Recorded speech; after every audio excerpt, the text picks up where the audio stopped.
A capacidade de desenhar uma linha no tempo que volte ao passado, até a primeira igreja, através da sucessão apostólica, é um argumento usado por várias igrejas diferentes para afirmar que sua igreja é a única igreja verdadeira. A Igreja Católica Romana faz tal alegação. A Igreja Ortodoxa Grega faz esta alegação. Algumas denominações protestantes fazem esta alegação. Alguns dos cultos cristãos fazem esta alegação.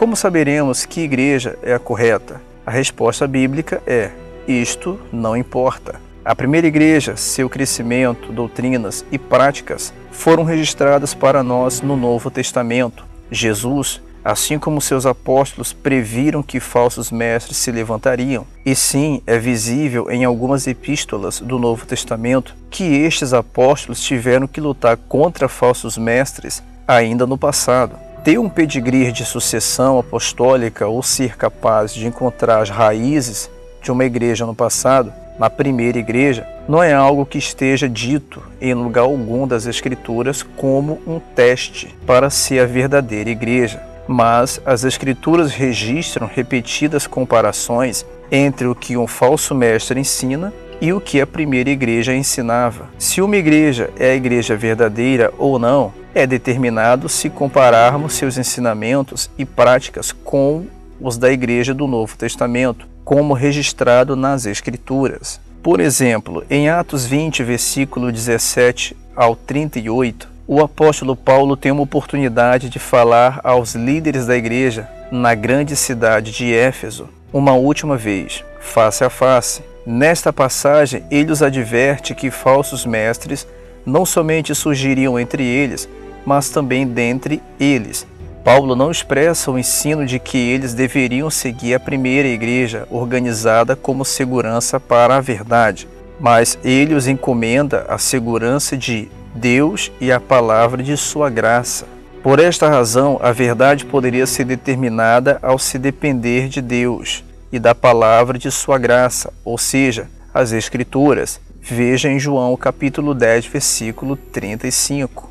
Esta confiança na palavra de Deus, ao invés de seguir certos fundadores individuais, é vista mais uma vez em Gálatas capítulo 1, versículo 8 e 9, onde Paulo afirma: mas ainda que nós mesmos ou um anjo do céu vos anuncie outro evangelho, além do que já vos tenho anunciado, seja anátema. Assim como já vô-lo dissemos, agora de novo também vô-lo digo: se alguém vos anunciar outro evangelho, além do que já recebestes, seja anátema. Porque isto, a base para se diferenciar a verdade da mentira, não é baseada em quem está ensinando, nós mesmos ou um anjo do céu, mas se é o mesmo evangelho que eles já receberam. E este evangelho está registrado nas Escrituras. Outro exemplo desta confiança na palavra de Deus é encontrado em 2 Pedro. Nesta epístola, o apóstolo Pedro está em luta contra falsos mestres. Fazendo isto, Pedro começa a mencionar que nós temos muito firme palavra para confiar mais do que até ouvir a voz de Deus dos céus, como aconteceu na transfiguração de Jesus. 2 Pedro capítulo 1, versículo 16 ao 21. Esta muito firme palavra é a escrita palavra de Deus. Pedro diz a eles novamente para serem cuidadosos das palavras que primeiramente foram ditas pelos santos profetas e do nosso mandamento, como apóstolos do Senhor e Salvador. 2 Pedro, capítulo 3, versículo 2. Tanto as palavras dos santos profetas quanto os mandamentos que Jesus deu aos apóstolos estão registrados nas Escrituras. Como determinamos se uma igreja está ensinando a correta doutrina ou não? O único padrão infalível que temos, segundo as Escrituras, é a Bíblia. Isaías 8, versículo 20, 2 Timóteo 3, versículo 15 ao 17, Mateus 5, versículo 8, João 10, versículo 35, Isaías 40, versículo 8, 1 Pedro capítulo 2, versículo 25, Gálatas 1, versículo 6 ao 9. A tradição faz parte de qualquer igreja, mas esta tradição deve ser comparada com a palavra de Deus, sob pena de ir contra o que é verdadeiro.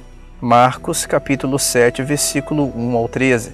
Mesmo sendo verdade que os cultos e às vezes as igrejas ortodoxas torçam a interpretação das Escrituras para apoiar suas práticas, as Escrituras, quando tomadas em contexto e estudadas com fé, são capazes de guiar-nos à verdade. A primeira igreja é a igreja que está registrada no Novo Testamento, especialmente no livro de Atos e nas epístolas de Paulo. A igreja do Novo Testamento é a igreja original e a igreja verdadeira. Podemos saber disto porque ela está descrita em grandes detalhes nas Escrituras. A igreja, como registrada no Novo Testamento, é o padrão de Deus e base para a sua igreja. Sobre esta base, vamos agora examinar a alegação dos católicos romanos de que constituem a primeira igreja.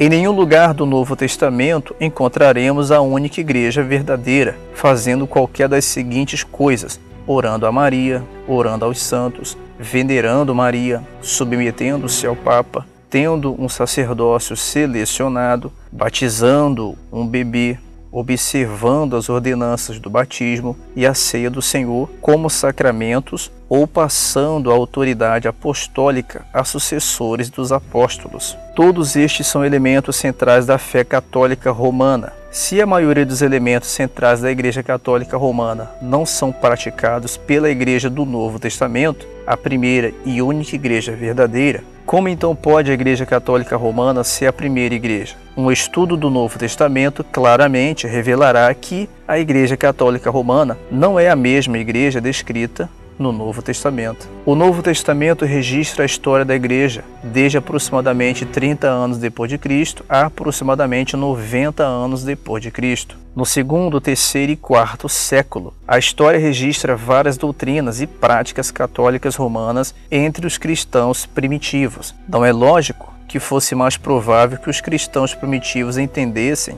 o que os apóstolos queriam realmente dizer? Sim, é lógico. Mas há um problema. Os cristãos do segundo, terceiro e quarto séculos não eram realmente os primeiros. Repetimos, o Novo Testamento registra a doutrina e prática dos primeiros cristãos e o Novo Testamento não ensina o catolicismo romano. Qual é a explicação para que a igreja do segundo, terceiro e quarto século tivesse começado a mostrar sinais do catolicismo romano? A resposta é simples. A igreja do segundo, terceiro e quarto século em diante não possuía o Novo Testamento completo. As igrejas tinham partes do Novo Testamento, mas o Novo Testamento e a Bíblia completa não estava comumente disponível até depois da invenção da impressa, em 1440 anos depois de Cristo. A igreja primitiva fez o melhor que pôde em passar adiante os ensinamentos dos apóstolos através da tradição oral e através de uma disponibilidade extremamente limitada da palavra na forma escrita. Ao mesmo tempo, é fácil ver como as falsas doutrinas puderam se infiltrar em uma igreja que tinha acesso apenas aos livros de Gálatas, por exemplo. É muito interessante observar que a reforma protestante se seguiu logo depois da invenção da impressa e tradução da Bíblia nas linguagens comuns às pessoas. Uma vez que as pessoas começaram a estudar a Bíblia por si mesmas, tornou-se muito claro quão longe a Igreja Católica Romana tinha se afastado da igreja descrita no Novo Testamento. As Escrituras nunca mencionam que a igreja veio primeiro, como a base para determinar qual a verdadeira igreja. O que elas ensinam é que se deve usar as Escrituras como o fator determinante para sabermos qual igreja está pregando a verdade e, desta forma, é fiel à primeira igreja. É especialmente importante comparar as Escrituras com os ensinamentos de uma igreja em termos dos assuntos centrais, como a total divindade e humanidade de Cristo, a expiação pelos pecados através do seu sangue no Calvário, a salvação do pecado pela graça por meio da fé e a infalibilidade das Escrituras. A primeira igreja e a igreja verdadeira estão registradas no Novo Testamento. Esta é a igreja que todas as outras igrejas devem seguir, tentar igualar ou superar e ter como modelo. Se você gostou desse vídeo, não saia desse vídeo sem dar o seu gostei, para que possamos ganhar relevância aqui no YouTube.